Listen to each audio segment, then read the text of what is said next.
Pongámonos en pie para la lectura de la palabra del Señor.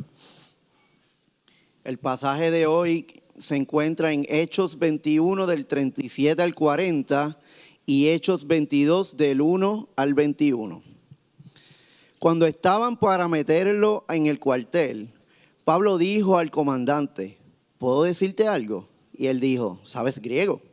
Entonces tú no eres el egipcio que hace tiempo levantó una revuelta y sacó 4,000 hombres de los asesinos al desierto. Pablo respondió: yo soy judío de Tarso de Cilicia, ciudadano de una ciudad no sin importancia. Te suplico que me permitas hablar al pueblo. Cuando el comandante le concedió el permiso, Pablo, de pie sobre las gradas, hizo señal al pueblo con su mano, y cuando hubo gran silencio, les habló en el idioma hebreo. Hermanos y padres, escuchen mi defensa que ahora presento ante ustedes, decía Pablo. Cuando oyeron que se dirigía a ellos en el idioma hebreo, observaron aún más silencio. Él continuó: yo soy judío, nacido en Tarso de Cilicia, pero criado en esta ciudad, educado bajo Gamaliel en estricta conformidad a la ley de nuestros padres, siendo tan celoso de Dios como todos ustedes lo son hoy. Perseguí este camino hasta la muerte, encadenado y echando en cárceles tanto a hombres como a mujeres, de lo cual pueden testificar el sumo sacerdote y todo el concilio de los ancianos. De ellos recibí cartas para los hermanos y me puse en marcha para Damasco con el fin de traer presos a Jerusalén, también a los que estaban allá, para que fueran castigados. Y aconteció que cuando iba de camino, estando ya cerca de Damasco, como al mediodía, de repente una luz muy brillante fulguró desde el cielo a mi alrededor. Caí al suelo y oí una voz que me decía: Saulo, Saulo, ¿por qué me persigues? Y respondí: ¿quién eres, Señor?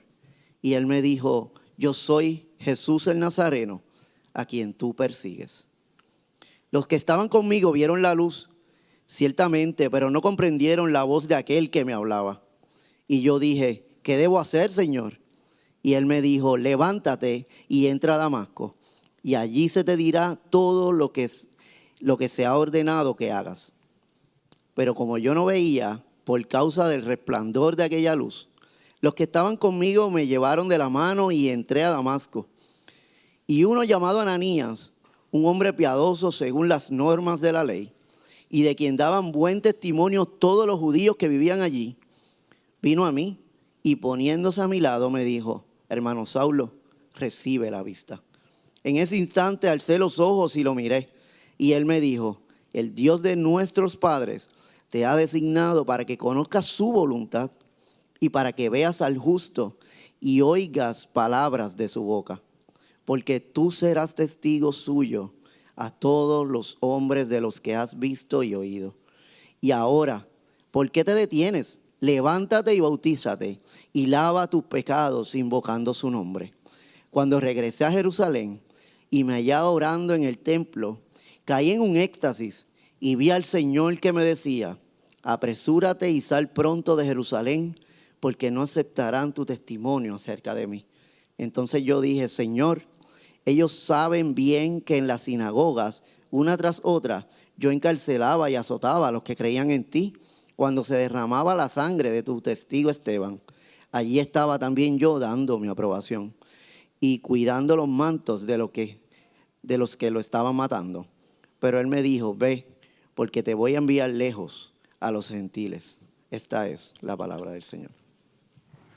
Buenos días, mis hermanos y mis hermanas de Iglesia La Travesía. Mi nombre es Yamil Alejandro y por la gracia de Dios, solamente por su gracia, tengo el privilegio de fungir como pastor en esta hermosa congregación. Queremos darle la bienvenida a todas las personas. Veo muchos rostros nuevos que nos están visitando. Iglesia La Travesía es una iglesia de gente que está rota y gente que está buscando ser restaurados por la obra de Dios en sus vidas. O si eres tú, si ese eres tú, estás buscando, dice: yo tengo sed de Dios, este es el lugar correcto. Tenemos pan para compartir contigo, como mendigos que han encontrado el pan de vida. En esta mañana, si estás visitándonos por primera vez, entraste en la película bastante avanzada ya, la película. Estamos en una serie que se llama Hasta los confines de la tierra. Básicamente es ese momento donde los discípulos de Jesús les toca llevar a cabo o continuar la obra de Jesús en la tierra. El libro de los Hechos lo encuentras en el Nuevo Testamento, justo después de los Evangelios, esos 4 libros que hablan de la vida y ministerio de Jesús en la tierra. Y este narra la historia de lo que ocurre con los amigos de Jesús, cuando ya Jesús no está físicamente con ellos. Si tú recuerdas bien, los amigos de Jesús no eran gente muy valiente. Se escondieron cuando Jesús fue entregado. Al momento de Jesús ser apresado por las autoridades, todos, no solamente Pedro, le abandonaron, y luego de su muerte los amigos de Jesús se mantuvieron escondidos porque tenían miedo. Algunos regresaron a sus antiguos oficios. Vemos a Pedro regresando a la pesca con algunos otros discípulos. Hermanos de la travesía, cuando el gran líder de un movimiento desaparece de la escena muy pocas veces, la causa de este movimiento puede sostenerse. El libro de los Hechos nos cuenta la historia de lo que ocurre con los amigos débiles de Jesús y cómo, a pesar de la oposición masiva y el rechazo masivo, la palabra del Señor crecía y se difundía con poder arrollador. El libro de los Hechos nos narra una historia de gracia, de cómo Dios toma gente débil, gente que se esconde, gente como tú y como yo, ordinarias, y los lleva a anunciar su reino, y su reino va avanzando con poder arrollador. No porque haya algo en especial en esos discípulos y en esos amigos de Jesús, sino es quien los acompaña. He aquí, yo estoy con vosotros todos los días hasta el fin del mundo. ¿Cómo ocurre esto? ¿Cómo vemos la transformación? Ocurre por medio de las vidas transformadas por el poder del Evangelio. En este capítulo nos encontramos en el capítulo 22 de los Hechos, y han pasado cerca de 20 años desde que los discípulos de Jesús comenzaron a anunciar el Evangelio en las distintas ciudades. El Evangelio ha llegado a muchas ciudades a través de toda Asia, Macedonia, Siria.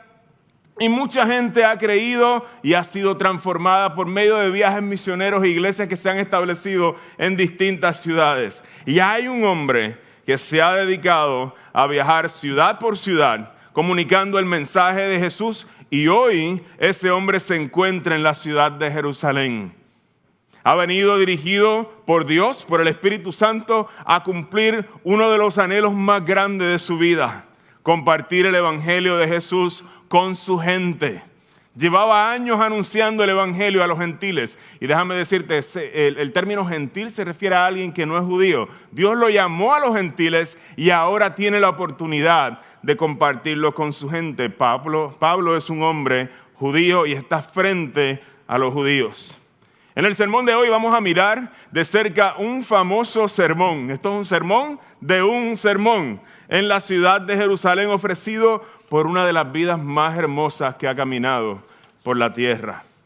Y una de las vidas más hermosas que hemos visto en la Escritura. Un hombre que, siendo el mayor enemigo del cristianismo, se vuelve en el enviado de Dios. Un hombre que es transformado por el amor de Jesús de tal manera que se vuelve en un heraldo y alguien que está dispuesto a morir por la causa del Evangelio. Hermanos de la travesía, quisiera proponerles en esta hermosa mañana las palabras de Pablo en Corintios. La palabra de la cruz es locura para los que se pierden, pero a los que se salvan es poder de Dios. La palabra de la cruz es una locura a los que se pierden, pero a los que se salvan es el poder de Dios. Vamos a escuchar a un hombre compartiéndonos cómo su vida fue completamente transformada por el amor inmerecido de Dios. El contexto, en dónde estamos, en qué lugar nos encontramos, es muy importante. Decía uno de mis profesores, el profesor Jace Clark, allá en el seminario, Covenant Seminary, él decía, el contexto es rey, context is king. Si tú quieres entender las palabras de alguien, aún en nuestras interacciones, cuando nos hablamos unos a otros de distintas formas, siempre el contexto va a ser clave para entender lo que se quiere comunicar. Nos dice el escritor, Lucas en este caso, quien es el que escribe el libro de los Hechos, que Pablo se encontraba en la ciudad de Jerusalén. Y mientras visitaba el templo, unos judíos los reconocieron allí en el templo. Recuerden, Pablo es odiado por muchos judíos porque anunciaba un mensaje que ellos entendían que era diferente al suyo. Nos dice el pasaje anterior que allí en el templo la multitud lo tomó, lo sacaron y mira lo que ocurre. Estaban por matarlo. Cuando se le informó al comandante del batallón romano que toda la ciudad de Jerusalén estaba amotinada, enseguida tomó a algunos centuriones con sus tropas y bajó corriendo hacia la multitud. Al ver al comandante y a sus soldados, los amotinados dejaron de golpear a Pablo. Pablo se encuentra, cuando va a dar este sermón, se encuentra gravemente herido. Es muy probablemente que hay sangre en su rostro y en otras partes de su cuerpo. Muy probablemente sus vestiduras están rasgadas. Tal vez todo su ropaje está desgarrado. Su cuerpo está sumamente adolorido por los golpes que le han impartido sus compatriotas, su gente, la gente de su barrio, la gente de Jerusalén. Y es tan grande el amor que Pablo siente por los judíos que aprovecha este espacio donde están reunidos todos los que acaban de golpearle hasta casi dejarlo muerto. Y empieza a anunciarles a ellos en el Evangelio. Hermanos de la Travesía, en el sermón de hoy quisiera que nosotros exploráramos dos aspectos presentes en la predicación del Evangelio de Pablo que nos van a ayudar a entender las dinámicas implícitas cuando nosotros anunciamos y escuchamos el Evangelio. El primer punto es la humildad del Evangelio. El segundo punto es el poder o el poder transformador del Evangelio. Sal y pimienta. Nos vamos con 2 puntos hoy, ¿ok? Primer punto, la humildad del Evangelio. El segundo punto, el poder transformador del Evangelio. Y quisiera comenzar con la humildad del Evangelio. Ahí estamos. Pablo, a pesar de que está frente a una multitud que le ha golpeado severamente, le pide permiso al gobernante para dirigirse a ellos en los primeros versos del capítulo 22. Les dice, hermanos y padres, escuchen mi defensa que ahora presento ante ustedes, decía Pablo. Cuando oyeron que se dirigía a ellos en el idioma hebreo, observaron aún con más silencio. Padres y hermanos, en arameo es un acto de sensibilidad con aquellos que lo están escuchando y respeto al idioma de aquellos que están en su audiencia. Está mostrando un respeto hacia ellos.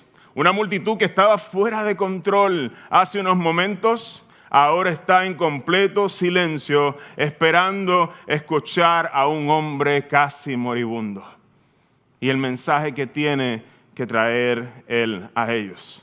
Pablo comienza su defensa y a hablarles de quién él es. Comienza a hablar de su historia. Déjenme decirles quién yo soy. Comienza los primeros versos. Algo como esto.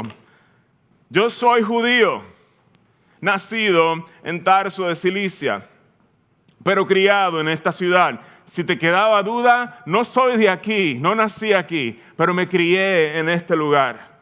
Educado bajo Gamaliel en estricta conformidad a la ley y de nuestros padres, siendo tan celoso de Dios como todos ustedes lo son hoy. Pablo está mirando a su gente, a la gente de su barrio y les dice, yo no nací aquí, pero me crié al igual que todos ustedes en esta ciudad. Yo soy como uno de ustedes. Todas las cosas que son importantes y lo han sido por años para ustedes, también son importantes y lo han sido por años para mí. Aunque parezca una locura, Pablo ama a esta gente que acaba de golpearlo hasta casi dejarlo muerto. Esta es la gente que comparte su cultura, sus tradiciones más hermosas, su historia, sus fiestas religiosas, la gente que por cientos de años ha esperado la llegada del Mesías, la gente que habla la lengua del corazón de Pablo. Y Pablo está aquí porque precisamente ama a esta gente que son parte de su familia. Miren cómo se refiere el apóstol Pablo en el libro de los Romanos a estas personas, los judíos. Dice, me invade una gran tristeza y me embarga un continuo dolor. Desearía yo ser maldecido, ser separado de Cristo por el bien de mis hermanos, los de mi propio pueblo, el pueblo de Israel. Ese es el tipo de amor que este predicador tiene por la multitud que lo está escuchando. Lo acaban de golpear y aún, yo no sé si tú entiendes lo que él está diciendo aquí. Él estaría diciendo, yo aún estaría dispuesto a negar mi salvación, a experimentar la condenación eterna con tal de que ellos sean salvos. Así de grande es el amor del apóstol Pablo, el apóstol que Dios envió a los gentiles, pero su corazón estaba con los israelitas. Y a veces Dios hace esas cosas.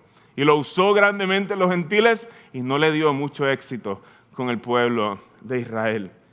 Pablo procede a hablarles un poco de su experiencia de trabajo. Saca el currículum vitae y comienza a decirles a la audiencia, déjenme hablarles un poquito de mí. Yo perseguí este camino hasta la muerte. No me quedé cortito, llegué hasta la muerte. Hay gente muerta por causa de mí, les dice Pablo. Encadenando y echando en cárceles tanto a hombres como a mujeres, de lo cual pueden testificar el sumo sacerdote que está por ahí y todo el concilio de los ancianos, porque de ellos yo recibí la autorización, cartas para los hermanos y me puse en marcha para Damasco con el fin de traer presos a Jerusalén también a los que estaban allá para que fueran castigados. Pablo les está diciendo, si ustedes persiguen y me quieren matar a mí, yo lo hacía mejor que ustedes. Yo era profesional en eso. Y tengo mucha más experiencia que ustedes en perseguir a los cristianos y mucha más devoción de lo que ustedes tienen hoy en perseguirlos. Yo era peor que ustedes. Yo los entiendo. Yo entiendo por qué me quieren matar. Los entiendo. Yo he matado gente por el mismo celo que ustedes están tratando de matarme el día de hoy. Pablo ha tenido piedras en sus manos. Pablo se ha dedicado a este trabajo a tiempo completo y ha recibido el apoyo aún del concilio y de los ancianos de Israel para hacer este trabajo a tiempo completo. Lo que ustedes están haciendo conmigo hoy, lo estuve haciendo yo, no solamente con hombres, sino con mujeres también. No tuve misericordia. Hay mucha gente en Jerusalén que tiene historias aterradoras que contar del apóstol Pablo. Y de cómo entraba a las casas y desolaba a los cristianos. Y no solo en Jerusalén, ustedes lo hacen aquí es fácil. Yo pedí cartas para ir aún a las ciudades vecinas para buscar a los cristianos y traerlos y juzgarlos en Jerusalén. Y estaba convencido de que estaba haciendo la voluntad de Dios. El apóstol Pablo, agolpeado, lleno de moretones y dolor, les está haciendo saber a todos ellos con todo su corazón. Les habla y les dice, yo los entiendo. Yo soy uno de ustedes. Sé por qué desean eliminarme. Yo los entiendo. Yo estaría haciendo exactamente lo mismo y mejor. Lo haría más inteligentemente que ustedes y con mucha más devoción. 20 años han pasado desde el suceso en que Pablo abandonó su vieja vida y aún no ha perdido de perspectiva del lugar donde Jesús lo sacó. Y esto le permitía mirar a su audiencia y sentir una profunda empatía y sentir una profunda humildad y un sentido de misericordia al ver a aquellos que lo estaban golpeando. Hermanos de la travesía, anunciar el evangelio de Jesús requiere una humildad profunda en aquellos que lo anunciamos. Al recordar que la gracia que ha sido derramada sobre nosotros no nos permite mirar a alguien y decir, ese tipo no tiene esperanza. No hay quien arregle a mi primo. No hay quien bregue con el tío mío. Ese muchacho de mi trabajo, esa muchacha no tiene esperanza. El Evangelio no nos permite hacer eso. Aquí Pablo está mirando una multitud que acaba de intentar matarlo y él les dice, yo los entiendo. Y esta esperanza del Evangelio es precisamente para ustedes. No, hermanos, el Evangelio nos lleva a decir, te entiendo. Yo también sé lo que es ahogar mis penas en las adicciones. Te entiendo. Yo también estaría destruyendo a mi familia con mi mal humor si no fuera por Jesús. Te entiendo. Yo también estaría buscando cómo aliviar mi dolor de maneras destructivas. Yo no soy diferente de ti. Si no hubiera sido porque Dios me alcanzó, yo te entiendo. Nosotros debemos siempre, hermanos de la travesía, recordar cómo Dios una y otra vez nos rescata de nuestra necedad para que podamos mirar con misericordia, como lo hizo el apóstol Pablo frente a quienes lo perseguían para matarlo. Para que podamos entender que no importa cuán lejos parezca alguien que está de recibir la gracia de Dios, el amor de Dios puede restaurar cualquier vida. Que podamos mirarlo y decir con honestidad, me da mucha tristeza verte ahí, pero ¿sabes qué? Yo te entiendo. Y yo sé que Dios te puede sacar de ahí. Quisiera compartir con ustedes por lo menos 2 implicaciones, que son estas cosas que uno dice una y otra vez porque son tan importantes dentro de la cultura de nuestra iglesia. La primera es que nosotros no estamos en guerra con los que no son cristianos. Nosotros miramos una marcha de personas que tienen atracción hacia el mismo sexo. Nosotros no estamos en guerra con ellos. Nosotros miramos gente que tal vez tiene ideales progresivos. Nosotros miramos y nosotros no estamos en guerra con ellos. Nosotros miramos y uno dice, sí, te entiendo. Te entiendo. El Evangelio también es para ti. Y no nos llama el Señor a estar llenos de juicio en nuestros corazones. A veces estamos tan obsesionados también, la segunda implicación, con nosotros separarnos de la gente del mundo. Y siempre estamos rodeados de cristianos para no mancharnos. Y se nos olvida que la palabra de la cruz es locura a los que se pierden, pero hay un poder que está disponible para esos que necesitan la salvación y es el poder de Dios. Es necesario para los cristianos siempre recordar la gracia que nos salvó para mantenernos humildes cuando miramos a alguien que tal vez no vive al estándar de vida que tú y yo entendemos que debería estar viviendo, porque Dios nos rescató a nosotros también. Estamos frente a la historia de un hombre a quien Dios transformó de manera tan radical. Aquel que era el más grande perseguidor de los cristianos y ahora se dirige a una multitud que desea matarlo por su fe en Jesús. ¿Cómo se da una transformación tan radical? ¿Cómo llega alguien del punto A y no al punto B, al punto Z? ¿Cómo alguien llega de la vida del apóstol Pablo, de perseguir a los cristianos, a ser el mensajero tal vez principal del primer siglo del cristianismo? Se trata del poder del Evangelio, el poder que existe y que Dios da para que podamos cambiar. De eso se trata la segunda parte del discurso de Pablo. Pablo procede a narrarles su historia de conversión y les dice algo así. Y aconteció que cuando iba de camino, estando ya cerca de Damasco, como al mediodía, de repente una luz muy brillante fulguró desde el cielo a mi alrededor, caí al suelo. Y oí una voz que me decía, Saulo, Saulo, ¿por qué me persigues? Y respondí, ¿quién eres, Señor? Y él me dijo, yo soy Jesús, el Nazareno, a quien tú persigues. Y la última vez que nosotros predicamos este pasaje, este relato sale en el capítulo 9 del libro de los Hechos, creo que también sale en el capítulo 26 y salen algunas cartas de Pablo. Esto es una historia que él se dedica a contar a través de su vida en distintos contextos. Y me acuerdo que me llamó una teóloga famosa que estaba mirando a través de YouTube estaba mirando el sermón en línea y me dijo, mira, creo que cometiste un error. Pablo no estaba en un caballo cuando cayó al suelo. ¿Y sabes qué?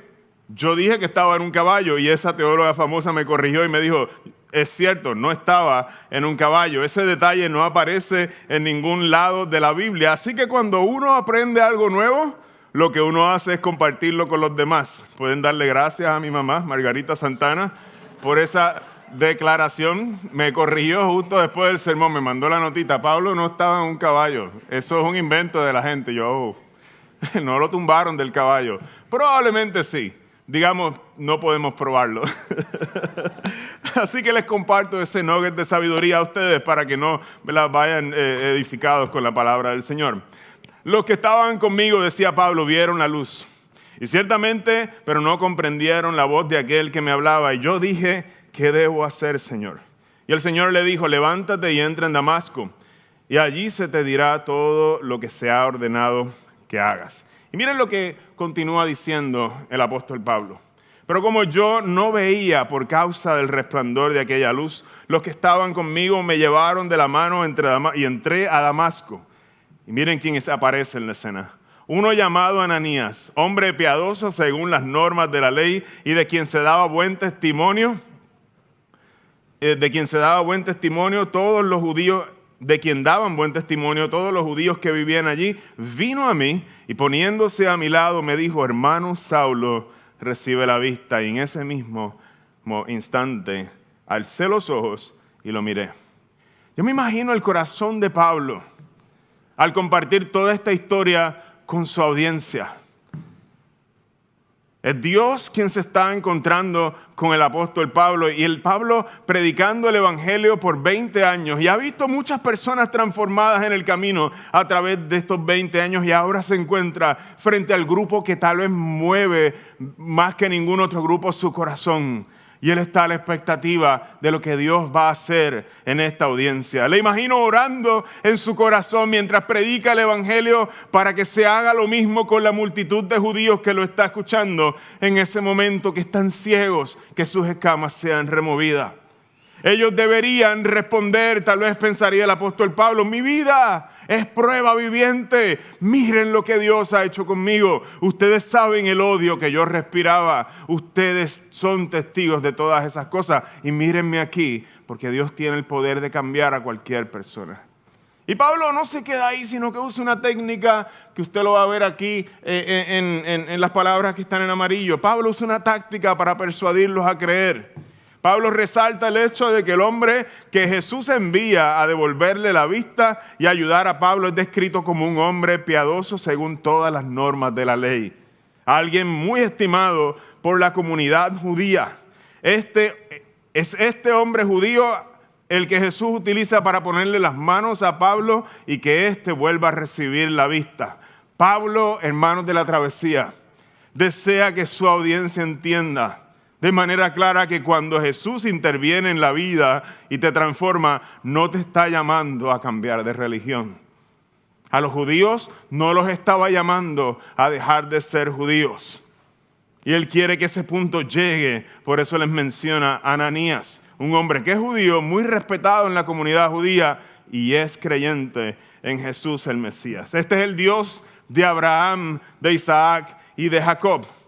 Y él dijo, el Dios de nuestros padres te ha designado para que conozcas, Pablo, su voluntad y para que veas al justo y oigas las palabras de su boca, porque tú serás testigo suyo a todos los hombres de lo que has visto y oído. Hermanos de la travesía, hay un camino mostrado en este pasaje hacia la salvación. Hay poder para tomar a la persona más vil. Cuando Pablo cuenta esta historia, les está diciendo, hay poder para tomar a la persona más vil, a quien menos tú te imaginarías. No hay que dejar de ser judío, pero hay algo que este camino requiere para experimentar ese poder del evangelio transformador y solamente la obra de Dios puede dar el poder para cumplir ese requerimiento.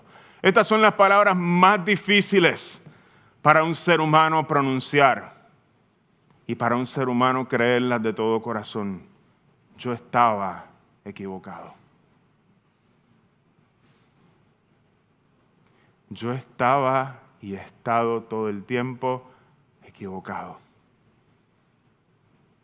El poder transformador del Evangelio está disponible para todos los que estén dispuestos a mirar a Jesús y decir, yo estaba equivocado. Yo estoy equivocado. Y frente a Él siempre estaré equivocado y prefiero su verdad que la mía.